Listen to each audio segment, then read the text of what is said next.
The morning sun cast long shadows across the training facility as Officer Derek Morrison adjusted his equipment belt and walked toward the K-9 unit. The sound of barking dogs echoed through the concrete building, mixing with the voices of trainers giving commands. Derek had been with the police force for 8 years, but today marked his first assignment with a K-9 partner. Rex, a 3-year-old German Shepherd, sat alertly in his kennel as Derek approached. The dog's dark eyes followed every movement, his ears perked forward with intelligence and curiosity. Derek had heard about Rex from other officers. The dog had a reputation for being stubborn and difficult to work with, which explained why he had gone through 3 different handlers in the past year. "He's all yours now," said Sergeant Martinez, handing Derek the leash and a thick manual. "Rex is trained in narcotics detection and suspect apprehension, but he needs a firm hand. Don't let him think he's in charge." Derek nodded confidently. He had grown up with dogs and considered himself good with animals. How hard could it be to handle one police dog? As he clipped the leash to Rex's collar, the dog immediately pulled toward the door, nearly knocking Derek off balance. The first few weeks were challenging. Rex seemed to test Derek at every opportunity. During searches, the dog would wander off to investigate interesting smells instead of focusing on the task. During training exercises, Rex would sit when commanded to stay or lie down when told to heel. Other officers began to whisper that Derek might not be cut out for K-9 work. Derek's frustration grew with each passing day. He had always prided himself on being a competent officer, but Rex made him look incompetent in front of his colleagues. The dog seemed to sense Derek's growing anger and became even more rebellious. Their partnership was becoming a source of embarrassment for Derek and a concern for his supervisors. One particularly difficult morning, Derek and Rex were assigned to a routine drug sweep at the local high school. As they walked through the hallways, Rex suddenly broke away from Derek's control and bounded toward a group of students. The teenagers scattered, laughing and pointing as Derek chased after his partner, shouting commands that Rex completely ignored. When Derek finally caught up to Rex, he was mortified to see the dog had knocked over a trash can and was enthusiastically digging through the contents, his tail wagging happily. Principal Johnson stood nearby with his arms crossed, clearly unimpressed with the spectacle. Several teachers had gathered to watch, and Derek could hear suppressed laughter from the students. "Officer Morrison," Principal Johnson said sternly, "I thought K-9 units were supposed to be professional and controlled." Derek's face burned with humiliation as he grabbed Rex's collar and pulled him away from the mess. "I'm sorry, sir. Rex is still in training." As they walked back toward the patrol car, Derek's anger reached a boiling point. He had requested this K-9 assignment because he thought it would advance his career, not destroy it. Now he was the laughingstock of the department, and his reputation was suffering because of one uncontrollable dog. Back at the station, Derek's partner Jim Hendricks tried to offer some encouragement. "Don't take it personally, man. Some dogs just take longer to bond with their handlers. Maybe you need to try a different approach." But Derek wasn't in the mood for advice. He had already decided that Rex was the problem, not his methods. The dog was clearly defective, too stubborn, and independent to be a proper police dog. Derek began to research ways to have Rex reassigned or even removed from the K-9 program entirely. The breaking point came during a training exercise 2 weeks later. The K-9 unit was practicing building searches in an abandoned warehouse. Rex was supposed to alert Derek to the presence of hidden narcotics by sitting and pointing with his nose. Instead, when they entered the first room, Rex immediately ran to a corner and began playing with a piece of rope he had found on the floor. Derek called Rex's name sharply, but the dog ignored him completely. The other handlers and their dog had already completed their searches successfully, while Derek stood in the middle of the room, red-faced and frustrated. Instructor Williams watched with disappointment as Derek struggled to regain control. "Morrison, you need to establish dominance," Williams called out. "That dog doesn't respect you." Those words hit Derek like a punch to the gut. Respect had always been important to him, and the idea that a dog could make him look weak in front of his peers was unbearable. As Rex continued to play with the rope, completely oblivious to Derek's commands, something inside Derek snapped. He stormed across the room and grabbed Rex by the collar, yanking him away from his makeshift toy. The dog looked up at Derek with surprise, his tail still wagging slightly, unaware that he had done anything wrong. But Derek's vision was clouded by anger and embarrassment, and all he could see was the source of his professional humiliation. The warehouse fell silent except for the echo of Derek's heavy breathing. The other officers and handlers had stopped their exercises to watch. Even Rex seemed to sense that something had changed in the atmosphere. The dog sat down and looked up at Derek with those intelligent dark eyes, waiting for the next command. What happened next would change everything for Derek Morrison, and set in motion a series of events that would ripple through the entire police department. Sometimes, a single moment of poor judgment can reveal someone's true character, and for Derek, that moment was about to arrive. Derek's boot connected with Rex's ribs with a sickening thud that echoed through the abandoned warehouse. The German shepherd yelped in pain and confusion, stumbling sideways before regaining his balance.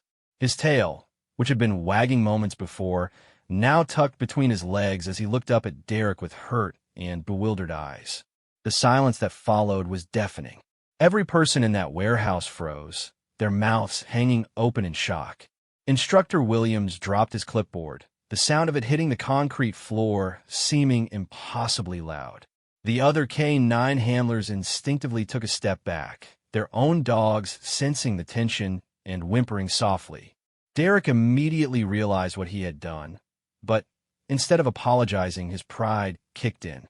He couldn't show weakness now, not in front of everyone. "That's what happens when you don't listen," he muttered, trying to justify his actions even as Rex cowered at his feet. Officer Sarah Chun, one of the veteran K-9 handlers, was the first to speak. "Derek, what the hell was that?" Her voice was filled with disgust and disbelief. Her own partner, a golden retriever named Buddy, pressed close to her legs, sensing the distress in the room. "Rex needed to learn respect," Derek replied, his voice shaking slightly. He knew how weak his excuse sounded, but he was too far down this path to turn back now. Williams said I needed to establish dominance. "Not like that," Williams shouted, his face turning red with anger. "Never like that. What you just did goes against everything we teach in this program." Rex remained on the ground, his breathing quick and shallow. The kick hadn't broken any ribs, but the emotional damage was far worse than any physical injury. The trust that had been slowly building between dog and handler was shattered in an instant. Rex had been trying his best to understand what Derek wanted from him, but now all he understood was that this human could hurt him. Word of the incident spread through the police station like wildfire. By the time Derek returned to the precinct, officers were already whispering in the hallways. Some looked at him with disgust, while others simply avoided eye contact altogether. Derek tried to act like nothing had happened, but the weight of everyone's judgment was crushing. Captain Rodriguez called Derek into his office within an hour. The older man sat behind his desk with Derek's file open in front of him, his expression grave. Derek had always respected the captain, a fair man who had worked his way up through the ranks over 25 years. "Sit down, Morrison," Rodriguez said without looking up. "I've received some very disturbing reports about what happened during training today." Derek shifted uncomfortably in his chair. "Sir, I was just trying to correct Rex's behavior. He's been completely uncontrollable, and you thought kicking a police dog was appropriate?" Rodriguez's voice was dangerously quiet. "Morrison, these animals are not just equipment. They're officers, partners who risk their lives for us every single day. What you did today was not just unprofessional, it was criminal." The word criminal hit Derek like a physical blow. He had been so focused on his embarrassment and frustration that he hadn't considered the legal implications of his actions. Animal abuse was a felony, and he had committed it in front of multiple witnesses. "Sir, I made a mistake," Derek began, but Rodriguez held up his hand to stop him. A mistake is forgetting to file paperwork or missing a court date. What you did was deliberate and inexcusable. I'm suspending you immediately pending a full investigation. You'll surrender your badge and weapon to Sergeant Martinez on your way out. Derek felt his world crashing down around him. 8 years of service, a clean record, and aspirations of making detective were all evaporating because of one moment of anger. As he walked through the station to turn in his equipment, he could feel the eyes of his colleagues following him. Some looked angry, others disappointed, but the worst were those who looked at him with pity. Rex was taken to the veterinary clinic for examination, even though his injuries appeared minor. Dr. Patricia Walsh, the department's veterinarian, was thorough in her assessment. She had been working with police dogs for over 15 years and had never seen a case of handler abuse before. Physically, Rex will be fine, she told Williams as she completed her examination. But I'm concerned about the psychological impact. Dogs form incredibly strong bonds with their handlers, and when that trust is broken through violence, it can be very difficult to repair. Rex lay quietly on the examination table, his eyes constantly scanning the room as if expecting another attack. His normally confident demeanor had been replaced by nervous anxiety. When Dr. Walsh approached with her stethoscope, he flinched away, something he had never done before. The news of Derek's actions reached beyond the police department. A local animal rights group had contacts within the force, and by evening, the story was making rounds on social media. Photos of Rex during training exercises appeared alongside angry posts demanding justice for the abused police dog. Derek arrived home to find his wife, Jennifer, waiting for him with tears in her eyes. She had heard about the incident through the Police Wives Network, and she was devastated. They had been married for 5 years, and she had never seen this side of her husband. "How could you do something like that?" she asked, her voice breaking. "You've always been good with animals. Remember how gentle you were with my parents' dog when we first started dating?" Derek had no answer. He sat heavily on their couch and put his head in his hands. The Derek who had been patient with Jennifer's elderly Cocker Spaniel seemed like a different person now. The pressure of the job, the constant need to prove himself, and the humiliation of failing with Rex had transformed him into someone he didn't recognize. "I don't know what happened," he whispered. "I just got so angry, so frustrated. Nothing I did worked with Rex. I felt like everyone was laughing at me." Jennifer sat down beside him, but she didn't reach out to comfort him as she normally would. "Derek, that dog was depending on you. He trusted you to take care of him, and you hurt him instead. I don't know if I can look at you the same way again." As Derek lay in bed that night, unable to sleep, he couldn't get the image of Rex's confused and hurt expression out of his mind. The dog had been trying so hard to please him, to understand what was expected. Rex's behavior hadn't been malicious or rebellious. It had been a natural response of an intelligent animal trying to figure out his role in an unfamiliar partnership. Meanwhile, across town, Rex lay in his kennel at the police facility, barely touching his food. The veterinary team had decided to keep him overnight for observation, but his lack of appetite worried them more than any physical injury. Officer Chun had volunteered to stay late and sit with him, hoping her presence might provide some comfort. "It's not your fault, boy," she whispered through the kennel bars. "You didn't deserve what happened to you. There are good humans out there, I promise." Rex looked at her with those intelligent dark eyes, but he didn't approach the front of the kennel as he normally would. The damage Derek had inflicted went far deeper than anyone initially realized, and healing would require much more than time and medical treatment. 3 days after the incident, the police department organized a public demonstration at the annual Community Safety Fair.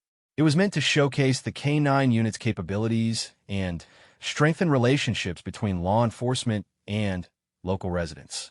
Despite the recent controversy, Captain Rodriguez decided the event should proceed as planned, though Rex would not be participating.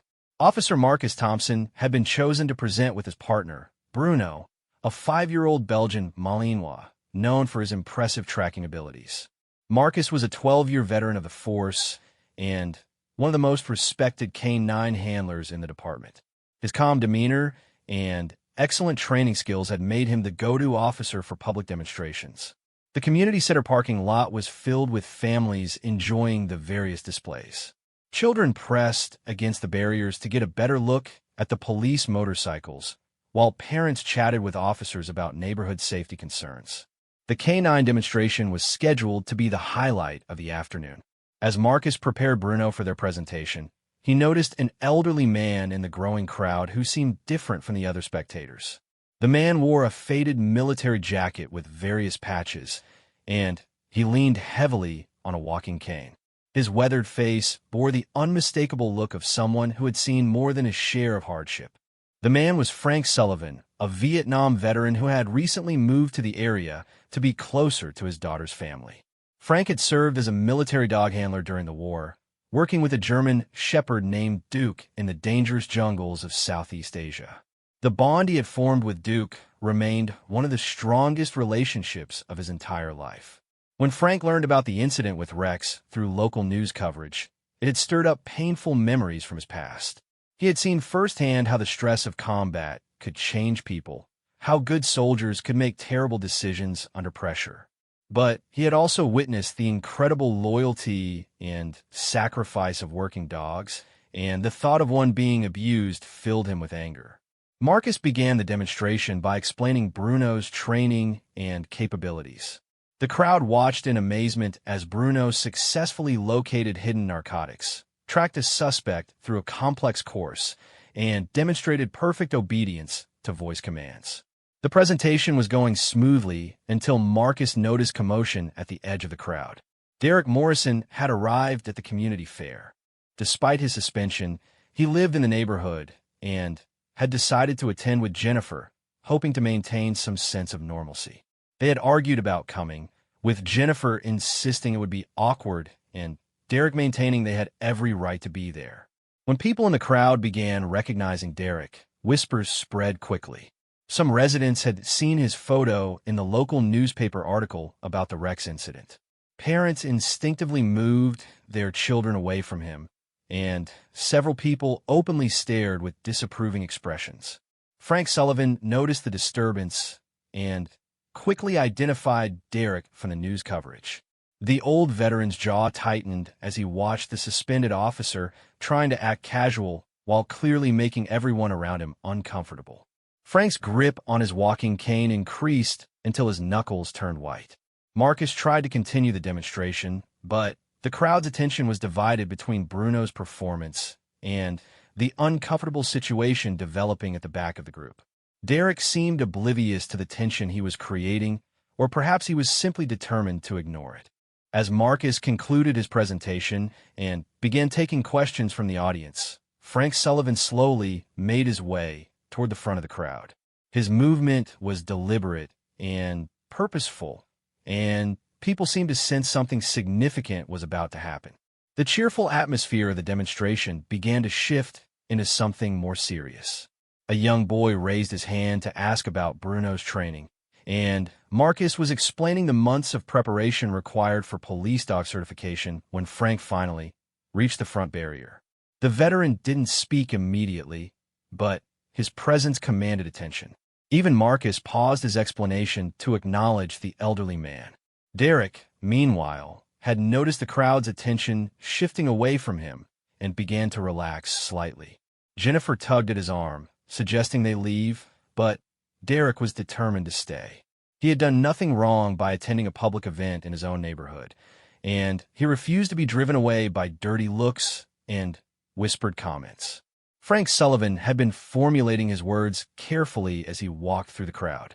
He had something important to say, something that needed to be heard by everyone present, especially Derek Morrison. The old veteran had survived a war, buried his closest companion, and lived with the memories for over 50 years. He understood the weight of responsibility that came with caring for a working dog. Marcus finished answering the boy's question and was about to invite more questions when Frank stepped forward. The veteran's military bearing was still evident despite his age, and when he spoke, his voice carried the authority of someone who had earned the right to be heard. "I have a question," Frank announced, his voice clear and strong despite his 73 years. The crowd fell silent, sensing that whatever this elderly man had to say would be important. Marcus nodded respectfully. Of course, sir. What would you like to know? Frank looked directly at Derek Morrison, who was now paying attention for the first time since arriving at the demonstration. The veteran's eyes held a mixture of sadness and determination that made Derek suddenly uncomfortable. My question isn't about the demonstration, Frank said slowly, never taking his eyes off Derek. It's about the responsibility we have to these animals who serve alongside us. The crowd seemed to collectively hold its breath. Jennifer grabbed Derek's arm more tightly, her instincts telling her they should leave immediately. But Derek was frozen in place, unable to look away from the old veteran's intense stare. Frank continued, his voice growing stronger with each word. I served in Vietnam with a dog named Duke. That animal saved my life more times than I can count. He was my partner, my friend, and my responsibility. When I came home, Duke didn't. He died in that jungle protecting soldiers like me. The crowd was completely silent now, even the children sensing the gravity of the moment. Marcus stood quietly beside Bruno, realizing that this was bigger than a simple question about canine training.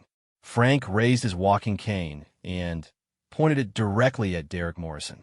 The suspended officer felt every eye in the crowd turn toward him, and his face began to burn with shame and anger. He wanted to walk away, but something about the old veteran's presence held him in place. What Frank Sullivan said next would echo through the community for years to come.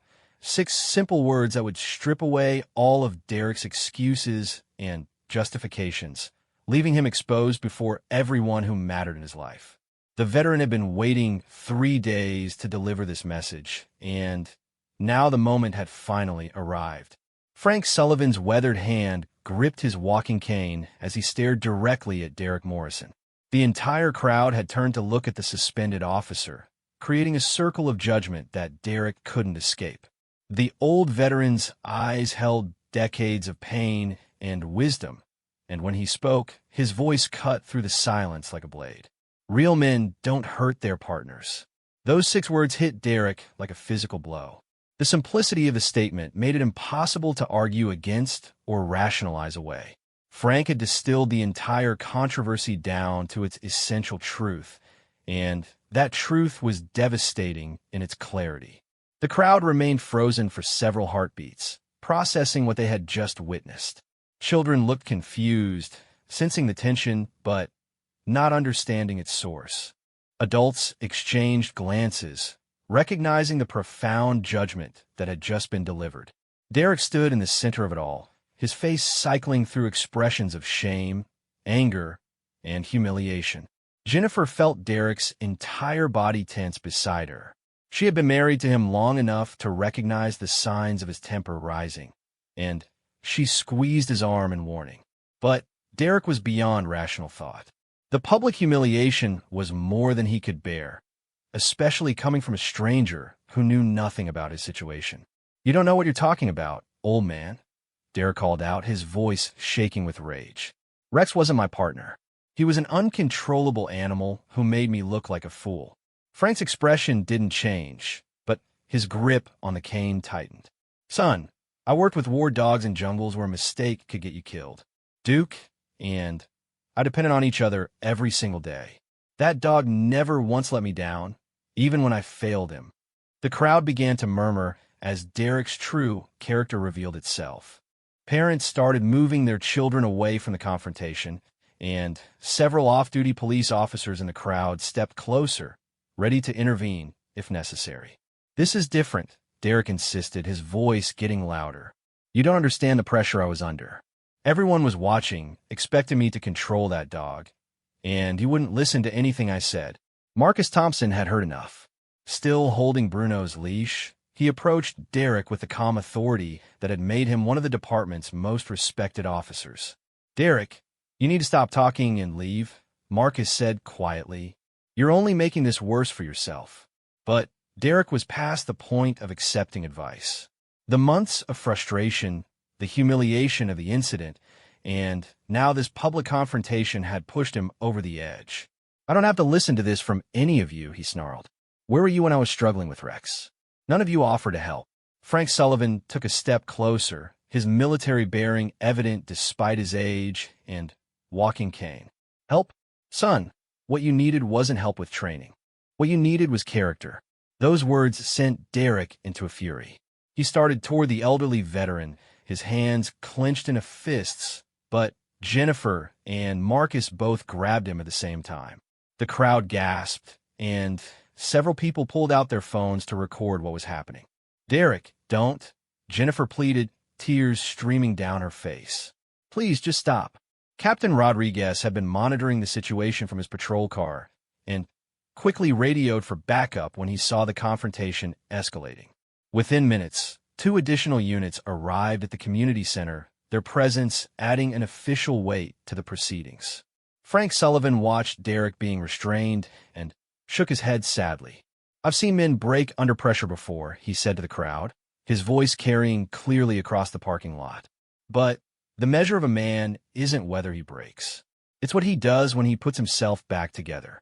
Derek struggled against the hands holding him back, his face red with exertion and embarrassment. You think you're so wise, don't you?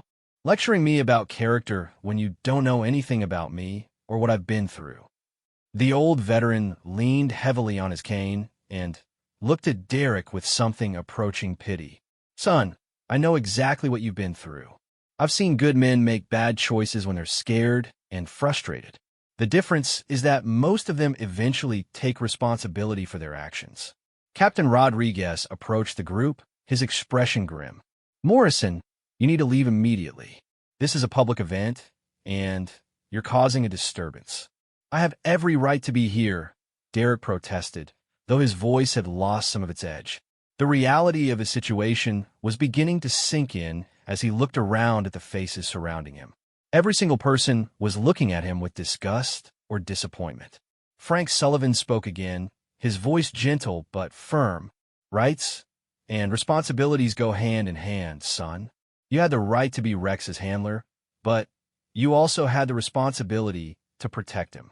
When you kicked that dog, you gave up any claim to being called a real man. The words hit Derek harder than any physical blow could have. He looked around desperately for support, for someone who might understand his side of the story. But all he saw were accusing eyes and disappointed faces. Even Jennifer had stepped away from him, unable to defend his actions any longer. Marcus Thompson, still holding Bruno's leash, felt compelled to speak. Derek, I've been working with dogs for 12 years. I've had difficult partners, frustrating training sessions, and moments when I wanted to quit.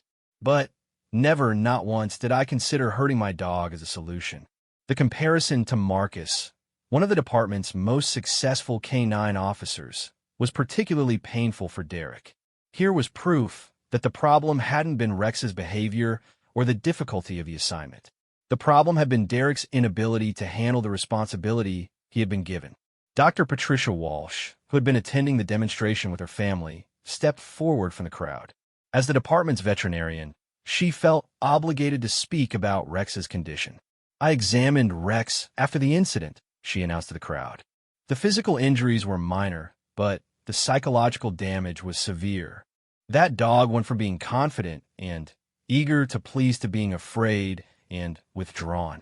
Animals don't understand why they're being hurt by someone they trust. Derek's shoulders sagged as the weight of what he had done finally began to truly sink in.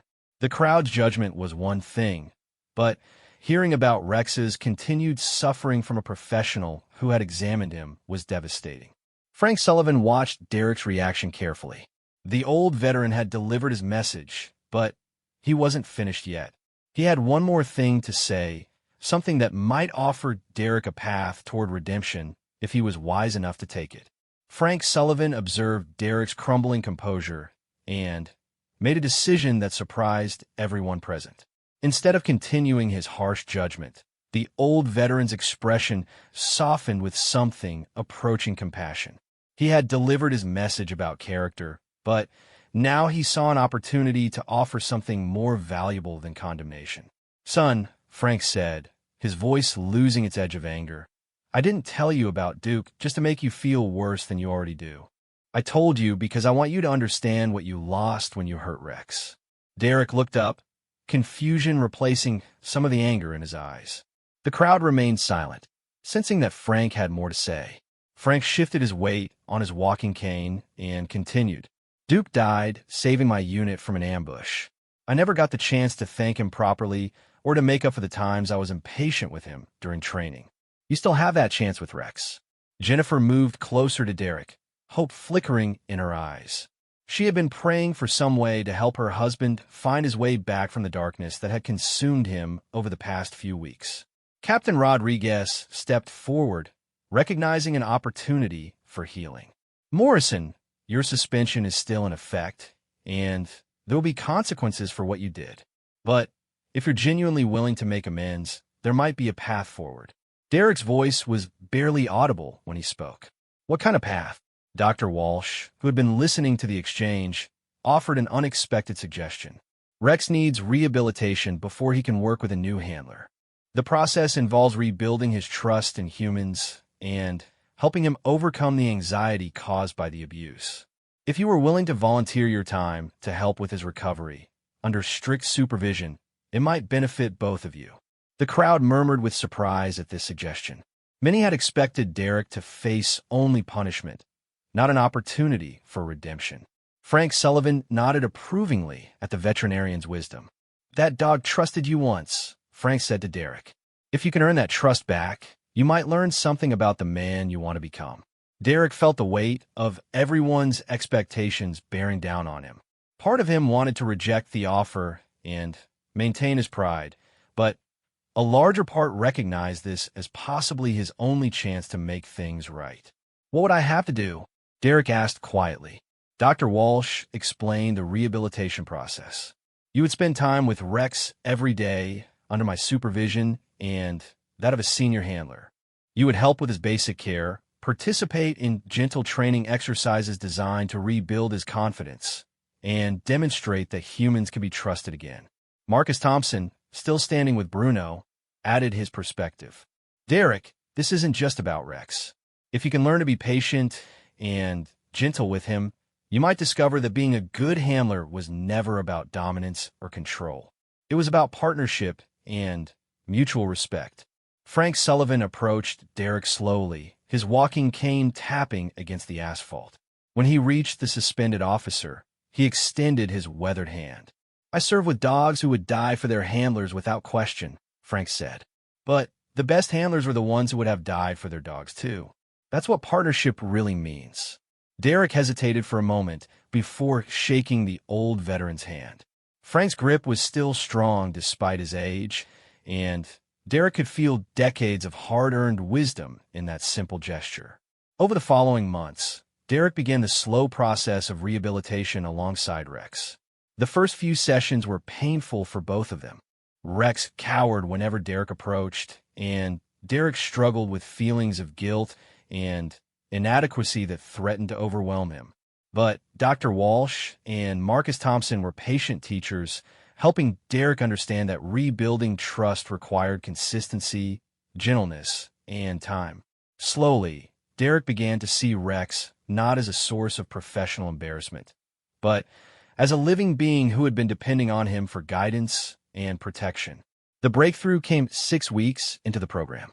Derek had been sitting quietly near Rex's kennel, reading aloud from training manuals as Dr. Walsh had suggested. Reading helped keep Derek calm and gave Rex time to become comfortable with his presence without feeling pressure to perform. On this particular day, as Derek read about search and rescue techniques, he noticed Rex had moved closer to the front of his kennel.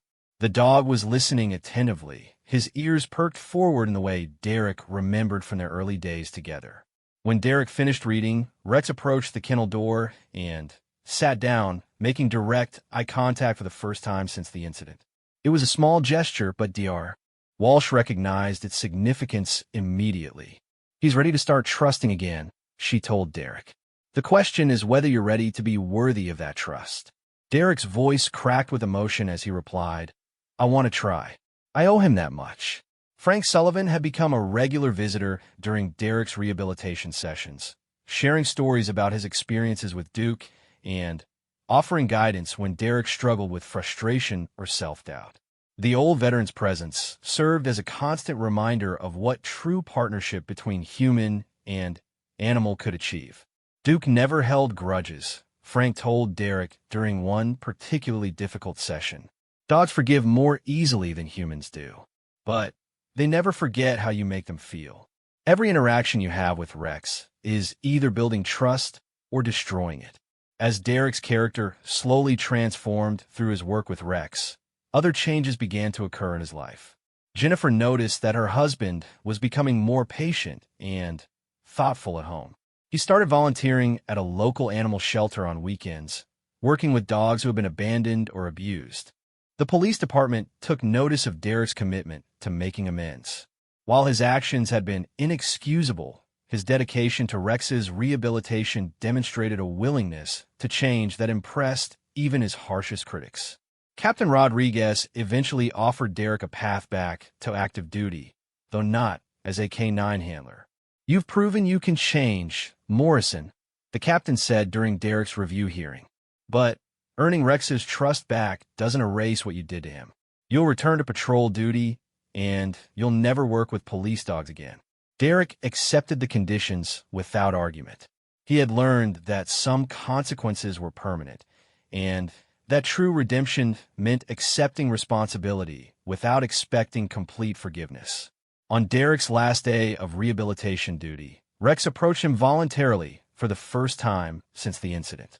The dog sat beside Derek's chair and allowed himself to be petted gently. It wasn't the enthusiastic partnership they had once shared, but it was forgiveness of a kind that Derek knew he didn't deserve. Frank Sullivan watched this interaction from across the room, leaning on his walking cane with a slight smile on his weathered face. The old veteran had seen something in Derek that day at the community fair, a capacity for growth that anger and shame had temporarily hidden. As Derek prepared to leave, Frank offered him one final piece of wisdom. "Real men don't hurt their partners," the veteran repeated quietly. "But real men also have the courage to face their mistakes and become better people because of them." Derek nodded, understanding that his journey toward becoming that better person was just beginning. Rex would soon be paired with a new handler, someone who could give him the partnership he deserved. Derek would return to patrol duty with a deeper understanding of responsibility and character. The incident that had nearly destroyed Derek's life had ultimately taught him something invaluable about strength, compassion, and what it truly meant to be a man worthy of trust. Sometimes the most important lessons come from the people who love us enough to hold us accountable for our worst moments while still believing in our capacity to become better.